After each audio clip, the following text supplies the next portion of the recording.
Hello বন্ধুরা, সবাই কেমন আছো? আশা করি সবাই ভীষণ ভালো আছো। তো আজকে একটা রেসিপি করব, সেটা হচ্ছে মাছের ঝোল। তো এই মাছের ঝোলটা একদম আলাদা রকমভাবে, তো দেখতে থাকো পুরো ব্লগটা।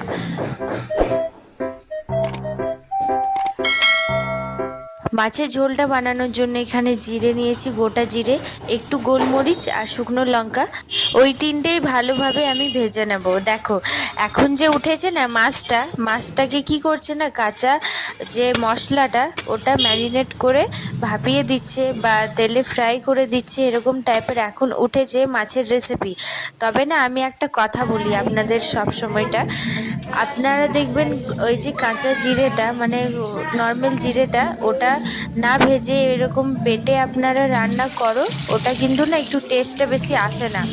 আপনারা দেখবেন যে চাটে, যে আমরা বাজারে বা মেলাতে যে চাটগুলো খাই, ওখানে দেখবে ভাজা জিরেটা ইউজ করে।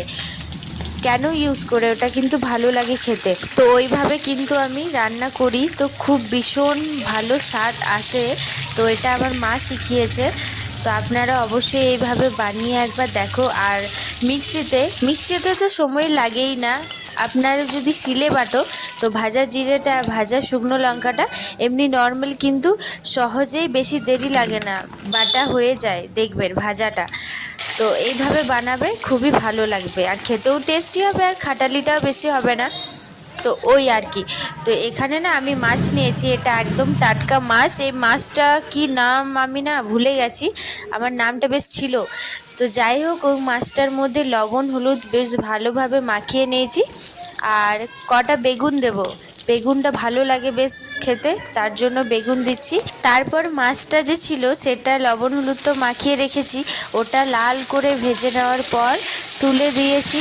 তারপর বেগুনটাকেও ভেজে নেওয়ার পর, আর বেগুনটা আমি ভাজলাম বিনা লবণ আর হলুদে, আমি কিন্তু লবণ হলুদটা ইউজ করলাম না। ওটা ভাজা ভাজা হয়ে যাওয়ার পর ওই সর্ষের তেলেই আমি দিয়ে দিলাম একটা তেজপাতা, শুকনো লঙ্কা আর জিরে।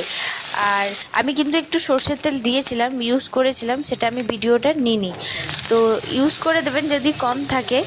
তারপর লবণ হলুদটা দিয়ে দেবো, আর একটু দিয়েছি আদা বাটা, রসুন বাটা, আর জিরে আর শুকনো লঙ্কাটা যে ভেজে গুঁড়ো করে রাখা হয়েছে সেটা বাটা। ব্যাস, তারপরে এটা বেশ ভালোভাবে কষিয়ে নেব। এখানে আমি একটু ক্যাপসিকাম আর পেঁয়াজটা নিয়েছি। আসলে পেঁয়াজটা একটু বেশি দেয়, তো আমি পেঁয়াজটা দিচ্ছি না। আমাদের বাড়িতে পেঁয়াজটা খায়, তবে অত ভালো পছন্দ করে না, তবে ক্যাপসিকামটা বেশ ভালো দিয়েছি। তো ওই আর কি। তারপর ওটা কষা হয়ে যাওয়ার পর ওর মধ্যে আমি কিন্তু মাছটা দিয়ে দেবো। এটাতে আর জল দেবো না, এরকমভাবে এটা কিন্তু ফুটিয়ে নেওয়ার পর নামিয়ে দেব। তো এই ব্লগটা কেমন লাগলো, এই রেসিপিটা অবশ্যই কমেন্ট করে জানাও। ভালো লেগে থাকে চ্যানেলটি সাবস্ক্রাইব করো, লাইক শেয়ার করো। বাই, সবাই ভালো থেকো।